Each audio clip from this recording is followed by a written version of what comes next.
Tem uma coisa que eu quero saber que está relacionada ao estilo de vida e relacionada ao alcance de para quem é, mas eu vou guardar porque eu tenho duas antes. A primeira é como é que foi em casa. Se eu não me engano, seu pai é engenheiro. Pai engenheiro, Quando você falou, pai, seguinte, vou parar vou brincar aqui, vou parar de ir de terno para a faculdade para passar aí de chinelo.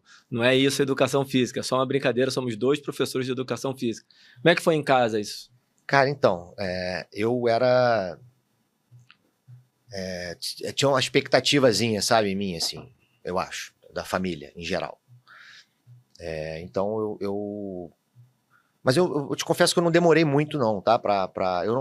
Eu sentia que eu não estava totalmente à vontade na faculdade de engenharia, não ia mal, mas não era uma coisa que... Era um negócio que me encantava demais. E aí eu fui conversar com ele, eu estava no meio do segundo período, e eu fui conversar com meu pai, cara, eu me lembro exatamente como se fosse hoje, eu falando com ele, e ele... E meu pai ele é daquela faculdade, então aquela parada de familiar mesmo, que muita gente ficava, né, nesse ciclo. E ele, cara, em nenhum momento ele titubeou em falar qualquer coisa para mim E não que não chancelar. fosse, vai lá, faz. E isso eu tenho, cara, uma gratidão enorme por ele. O que ele falou para mim, falou, filho, escolhe o que você quer fazer, não se preocupa, porque você gostando, você sendo bom naquilo, você vai encontrar uma maneira de sobressair e, consequentemente, financeiramente ir bem. Pode ser, óbvio, que a gente sabe que é isso, sim, tem mercados e mercados, e ir bem no nosso mercado é diferente de ir bem em alguns outros mercados que são mais promissores do ponto de vista de grana, mas a gente consegue viver bem, né? Eu consegui fazer tudo que eu fiz na minha vida graças à educação física, então acho que a minha decisão foi super acertada, sou super feliz com a minha escolha. Mas assim, eu te falo que para os meus pais foi... Minha mãe teve um pouco de... Minha mãe ainda tinha aquela coisa de engenharia, é para vida e tal, papapá. E ela não estava errada, eu acho até que ela tem o ponto, né? Mas meu pai foi... Pode ser que sozinho, e eu nem sei disso, né? Ele vai me escutar aí, pode ser até que ele venha conversar comigo. Falou, pô, foi aquilo lá não, foi duro para mim, mas eu nunca percebi nele nenhum grau de arrependimento de ter falado aquilo para mim, de ter ficado, sabe? Ou se ele sofreu sozinho, eu não sei, mas a princípio foi, cara, foi tranquilo, não foi nada, não foi nenhum problema, não foi traumático. Entendi. Eu não sabia dessa história, mas não é nenhuma surpresa conhecendo o seu Kleber. Um beijo. Você é o cara, porra, nosso, o cara para ter paciência com a gente. Meu Deus do céu. Ele é fora de série. E não me surpreende a história da maneira como você está contando. Você falou que o que você teve veio da educação física, e o que nós temos até hoje ainda vem da educação Sim, física. A total. gente faz isso realmente. Aprendi a gostar mais ainda do que eu achava que eu gostava quando eu fui fazer.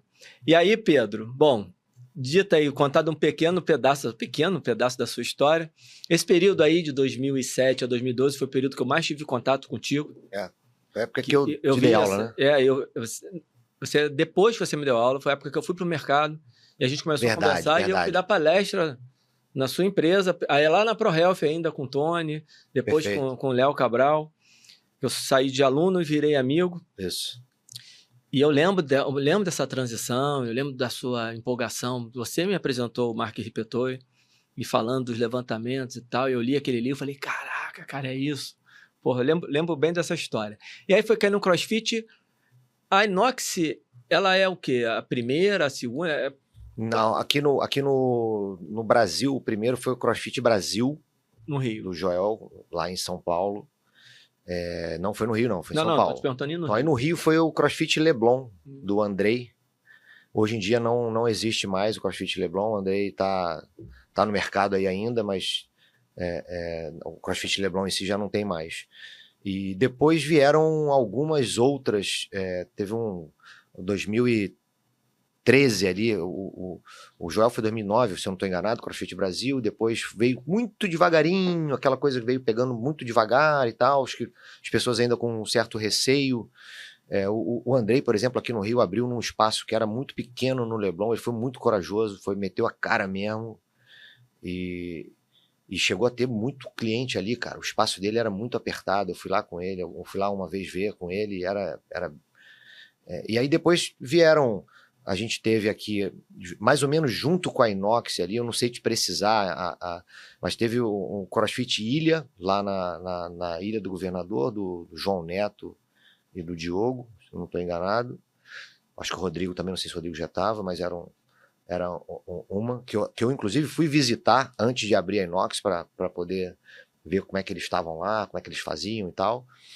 Você tinha um pessoal do CrossFit Posto 9 que fazia antes, já eram afiliados, mas ainda não tinham o espaço, parece que faziam muito treino na praia e tal. Eles também são um pouco antes da Inox enquanto afiliação. CrossFit Carioca, que era do André, do português. Tinham alguns aí. A Inox deve ter sido, sei lá, entre as primeiras 10 do Rio de Janeiro. A minha afiliação é de outubro de 2013. Então, a gente começou em 2013 e abriu as portas oficiais do espaço comercialmente ali, naquele local onde a gente está hoje, em janeiro de 2014. Fizemos 10 anos aí agora. Caramba, legal. Esse mês passado. É uma das primeiras, né? Tá É. Pioneira, uma das pioneiras. Aqui no Brasil o meu número era 78. A gente chegou a mais de 1000. Agora não sei, muita gente saiu. Muita gente. Nos últimos anos ficou muito proibitivo a taxa. E com a pulverização do mercado. O nome já não faz mais tanta diferença. Para quem compete, para um ou outro, ainda é vantajoso. E é uma questão puramente financeira e para alguns é emocional, sabe? Aquela coisa de, pô, não posso perder a filiação. E eu super entendo os dois e foi difícil tomar a decisão. Mesmo sabendo que financeiramente era mais interessante pra gente, foi difícil tomar a decisão. Porque tá ali, faz parte da história, é a marca, é a criação. Eu imagino.